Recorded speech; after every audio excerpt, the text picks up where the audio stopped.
Thank you very much, Mr. Speaker. Mr. Speaker, I stand to oppose the further extension of the state of emergency in St. Lucia and on the people of St. Lucia until September, because I believe that this government intends to use the state of emergency powers to suppress public expression and to allow the Prime Minister to continue to threaten organizations either by way of letter or by way of public expression. Mr. Speaker, comment Parlement vient for North, jodia nous venons ici parce que le gouvernement veut mettre state of emergency pour continuer jusqu'à bout de septembre. Mr. Speaker, comment Parlement vient for North, moi pas qu'à supporter ça parce que moi de gouvernement qui a fait ça pour bailler Premier ministre la pouvoir pour empêcher moun parler manière yo vle avec pour empêcher organisation du bout pour ça yo vle un pays Saint-Lucie. Mr. Speaker, nous avons à côté Premier ministre là, ça écrit lettre Kamade Union, Kadi Union Saint-Bagay pour mettre perwez dedans yo. Avec moins de state of emergency ça là, jusqu'à septembre, c'est pour bailler Premier ministre la pouvoir pour faire ça. But Mr. Speaker, this is not only about the Prime Minister. The expressions of this government is not only about the Prime Minister. It started with the Prime Minister, and there are several examples which I will quote and I will refer to, which indicate the reasons for this state of emergency. But it's about the whole government. It's about the cabinet of ministers. And I said before, Mr. Speaker, in our debate, referring to DSH and the government's intentions then to acquire Sandy Beach, to cut up, to sell to people, I said then, Mr. Speaker, that there comes a time in politics when there are certain times in politics when parliamentarians have to take a stand. They may not take the stand, but there are certain times parliamentarians have to take a stand. And Mr. Speaker, this, what I believe, is the stifling of expression of the people of St. Lucia, is a function of the whole cabinet. So while the Minister for Finance and the Prime Minister is the competent authority in this case, it's the whole cabinet, Mr. Speaker. It is the whole cabinet, every single one of them. They have joined the Prime Minister in continuing to suppress organizations in this country and continuing to threaten organizations by way of letter. It's all of them. But what is the state of emergency, Mr. Speaker? And how will it impact the people of V4 North, whom I represent? What does the state of emergency, the extended state of emergency, mean for the people of V4 North? Éclairez-nous du state of emergency, jusqu'à septembre, qui manière janvier for North qui est affecté? Here is what it means, Mr. Speaker. Here is what it will mean. For the people of V4 North and the people of St. Lucia, the extended state of emergency up to the end of September will continue to curtail their personal freedoms. They will not be able to continue, they will not be able to congregate. As it stands now, Mr. Speaker, as you know, we've had several deaths during the state of emergency in our different communities. And in the community of V4 North, if I speak to just those of last week, the relatives of Sister Jennifer and Mazemat from Bellevue, Sister Jennifer from Grace. In one particular case at Bellevue, the police asked the people at the wake by 9 o'clock or so, of course, as the law, to disperse. And obviously, that kind of action, of course it's the law now, will continue. How will it affect the small business people of Vieux-Fort North? The bus drivers on the route, whether it is Pierrot, whether it is Opico or Savans or Bellevue or Vigée or Grace, the bus drivers will continue to suffer because of reduced incomes.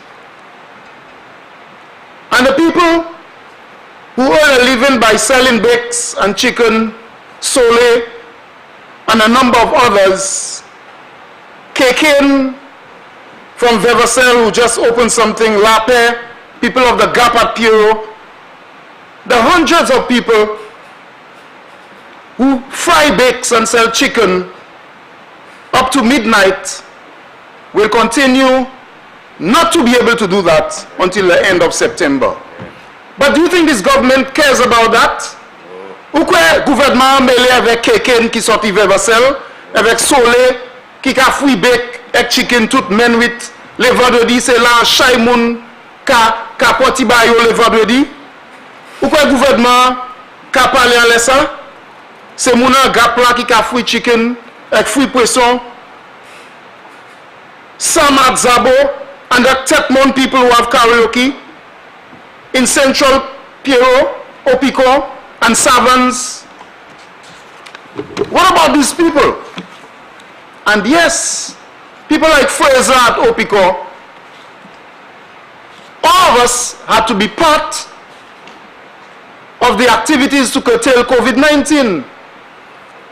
Mais les Fraser sorti Opico katan ki hotel ça annoncé que juillet est ouvert avant le gouvernement dit avec yo même pas ça ouvert pour faire l'argent. Vous voulez dire Mr. Speaker, state of emergency c'est pour COVID-19? No. How do we explain to Meme from Grace who hosts chicken wings for a living and sells bakes and so on? How do you explain to this lady that the state of emergency will continue until the end of September, but the tourists can come through Hiwanola in their thousands from New York, Colony pre-COVID-19, and she at Grace cannot continue to sell her bakes until 11 o'clock and midnight? How do you explain that? Kimanako explain that. So, Mr. Speaker, I oppose the state of emergency because the state of emergency is clearly not aimed at curtailing COVID-19. At least one particular hotel announced way before the government the date of opening. So say, mettez ce hotel là qui a conduit cette ici. Avant le gouvernement vient avec extended state of emergency, Mr. Speaker. Hotels a dit qui joue qui a ouvert. Ex-Sandals a dit qui date qui a ouvert. Qui date Memei, ex-Solé, ex-Bra, ex-Sam, ex-Fraser, qui a ouvert until men. C'est ça que je veux savoir. Because for this government, Mr. Speaker, it is not about these people.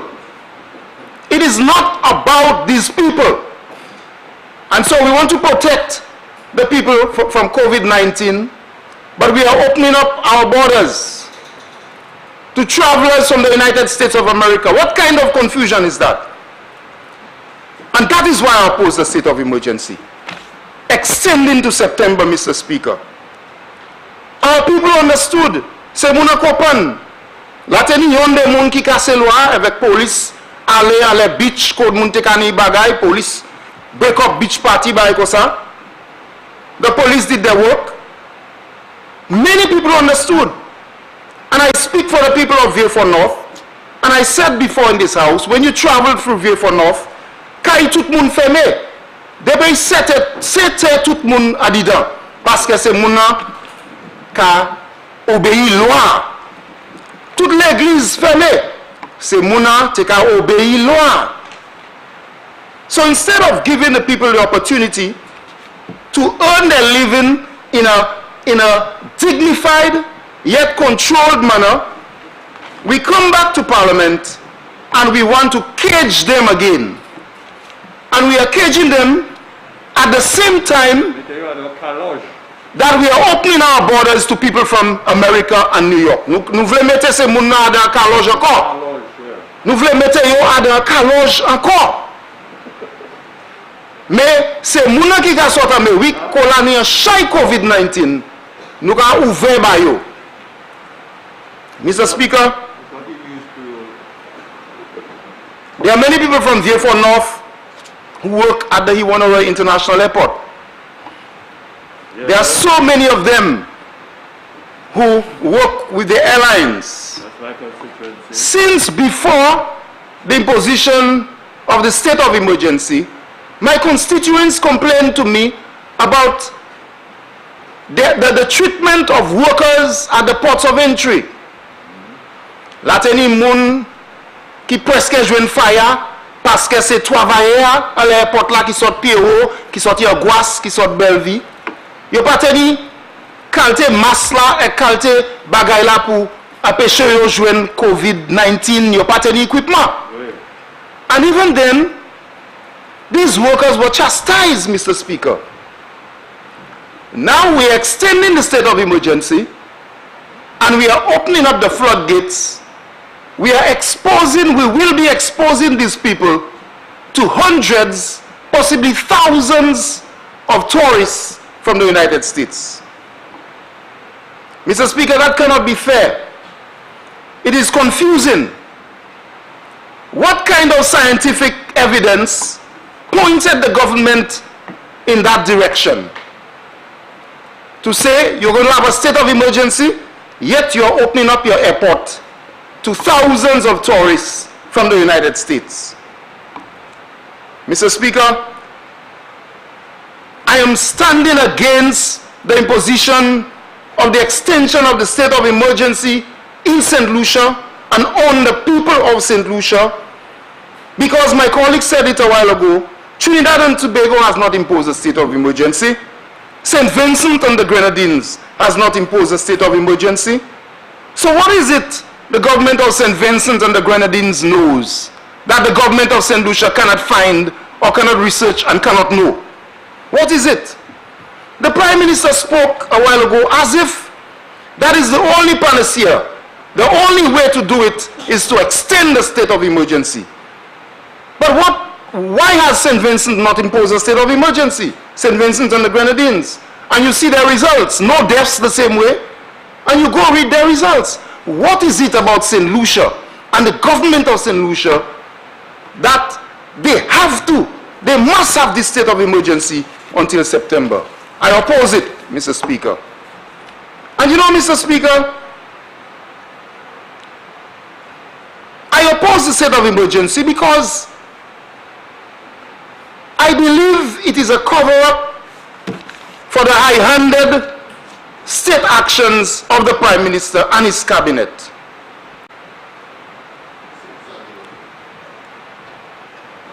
Mr. Speaker, over the last few months, this Prime Minister in the state of St. Lucia has exhibited a diabolical, frightening, heart-shaking attitude that begins to unleash his mind and his attitude towards the people of St. Lucia. You hear, Mr. Speaker, his utterances in the public domain, and during the state of emergency, you hear the Prime Minister telling public servants and their organizations to stop it. You can't tell the government how to run its business. That colonialism had a conscience. Mr. Speaker, when you hear that during a state of emergency, that alone, Mr. Speaker, that alone should cause this Prime Minister to lose his Prime Ministership in St. Lucia, a country like St. Lucia, Mr. Speaker. That alone. The fact that it will not happen at this time is not relevant.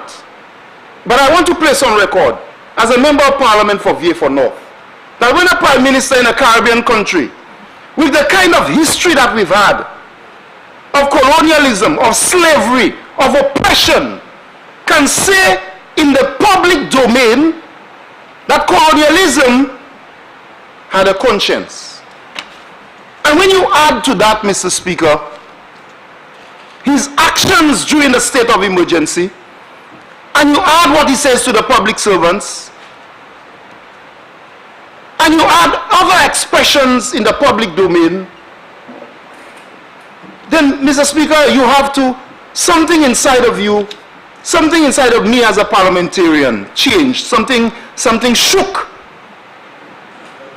And then this same Prime Minister, Mr. Speaker, comes to the Parliament and seeks emergency powers for an additional 4 months. Something has to shake inside of you, Mr. Speaker. And if something doesn't shake inside of the members of cabinet, then they are all part of it. If nothing shook the members of cabinet when the Prime Minister uttered these words, then nothing else will shake them, and they are part of the construct of the Prime Minister's thinking. All of them. So, Mr. Speaker, the abuse of state power with this extension of the state of emergency concerns me. And they said it well, the Prime Minister says it all the time, he will do what he has to do. He will do what he has to do. Not a man move, not a woman talk. Statements of intimidation. No reporting on the expenditure. I listened to the Prime Minister a while ago and he said a lot of dates. He spoke about the dates when plans were revealed. He spoke about the dates of testing. He said about the dates of the forced opening of the OKEU. He spoke about dates of feeding people during lunch on Sundays. He said the date and time of the curfews. He said about 24-hour curfews. He spoke about the date when essential services and the method for essential services being opened. But the evidence is clear. This Prime Minister gives you no dates and accounting of the amount of money spent on COVID-19. There is nothing about the cost of meals prepared by hotels, and I'm asking that again because the last time I asked the same questions. And this is the arrogance that I speak about. Even though as a parliamentarian you asked these questions the last time, who are we? No reporting on the last state of emergency and what happened. There were several procurement activities, and the leader of the opposition said it well. Any procurement can take place, no questions asked. And there is no report to the Parliament. I guess we don't deserve reports. And he comes a third time and wants to extend it to September, the end of September. So I ask again on behalf of the people of Vieux-Fort North and on behalf of St. Lucians, how much money is being spent on procurement? How much are the hotels being paid? Where is the money coming from? And procurement rules are out of the window, so we have no reports. So in addition to the statements of intimidation, we have no reporting. So we have no reporting, statements of intimidation, threats to the public sector unions. Colonialism had a conscience. And when you put all of that together, Mr. Speaker, as a St. Lucian, uni pou pe. Si ou poko pe, activité Premier Ministre là, c'est faux pe. Parce que bah là il a fait, il pas capable pièce rapport, qui l'argent yo dépensé, qui l'argent yo pas dépensé. Loi state of emergency qui a bail pouvoir pour faire ça il veut. En fait pièce rapport pour venir, elle est combien dépensé, elle est manger. qui laisse l'hôtel, il a payé, parce qu'ils sont, nous pas besoin de ces réponses là. Là où c'est qu'à des paroles, il a baillé là, avec manière il a dit, sous pas paix, toute cette liste est pour payer. Avec ça, moi dit aussi, Mr. Speaker, ça peut pas bagailler Premier ministre là tout seul. Avec si c'est même cabinet là, cette liste qui lève cette liste, à d'ailleurs struggle pour aller à l'école avec bail ça, et qui connaît l'histoire jeune avec esclavage, avec qui ça nous allait, avec les premiers ministres là qui a fait ce qu'a débat ça, et qui yo même qui oui, qui clap, qui aidé premier ministre là, yo tout a dit d'ailleurs. Yo tout qui a chillé même qu'au premier ministre là. Et qui yo quoi bagay esclavage c'était un bon bagay. And this government, Mr. Speaker, of all the ills and all of the things that they're doing to the people of St. Lucia, they are bold enough to go there, to colonialism and slavery. They are bold enough. They are saying to St. Lucians, I can kick you as high as I want to. They are bold enough to go there, Mr. Speaker. Bold enough to go there. And so, Mr. Speaker, this state of emergency, the extension of the state of emergency, the actions of the government are very confusing. This morning, the Prime Minister says that the government is responsible for every action and constantly recording and playing for all to see. I can guarantee you, Mr. Speaker, that the government is not constantly recording and playing all the actions during COVID-19. They're not. They're not. They are not. During this COVID-19 state of emergency, the government is playing what they want you to see. They didn't play an announcement of the demolition of the building, the Royal Jail. They didn't do that. They went quietly on a Saturday morning when some Christians are praying in church and people are about their daily business, and quietly brought tractors and the contractor running away from the media, very snake-like manner, went to destroy the building. They are not showing you everything, Mr. Speaker. So how am I to believe that this government, in the extension of this state of emergency, will behave any better? They're going to behave in worse. They're going to do worse than that, Mr. Speaker. And it's not only these buildings they'll destroy during the state of emergency. The actions of the government are confusing. I continue to ask, on what basis does the cabinet of ministers select which services are essential or not? On what basis? Mr. Speaker, as I've said before, essential services are selected by the cabinet based on a kind of criteria that excludes other people. And since the government is extending the state of emergency, I want to ask, why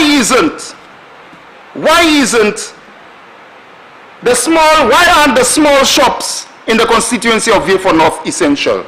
And what will happen in the coming period?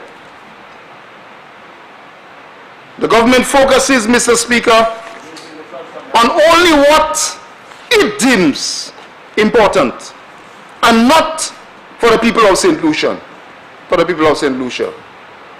Mr. Speaker, during this current state of emergency, during this period, the same government, the member for Babuno and Minister for Agriculture who has responsibility for the water sector, he laid before the House the declaration of the water emergency. But it is the same government during the state of emergency that says all kinds of things about physical distancing, okay? And the small people cannot do this and cannot do that. But this same government has millions of gallons of water being used for their contracts. How do you put these two things together, Mr. Speaker? The same water emergency that we have, if you go around the country, they are using the same water to try to ensure that their contracts are done because elections are coming. How do you explain that to the people who want to use water in the constituency of Vieux-Fort North? How do you explain that to them? So this state of emergency, Mr. Speaker, the extension of the state of emergency, I believe, is to curtail the freedoms of St. Lucians.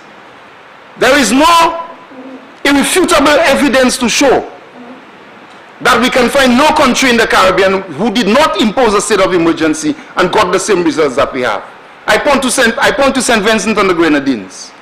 And the leader of the opposition has shown and has demonstrated that the St. Lucia Labour Party in opposition has supported activities of our medical professionals to ensure that our people are protected and we do what we have to do.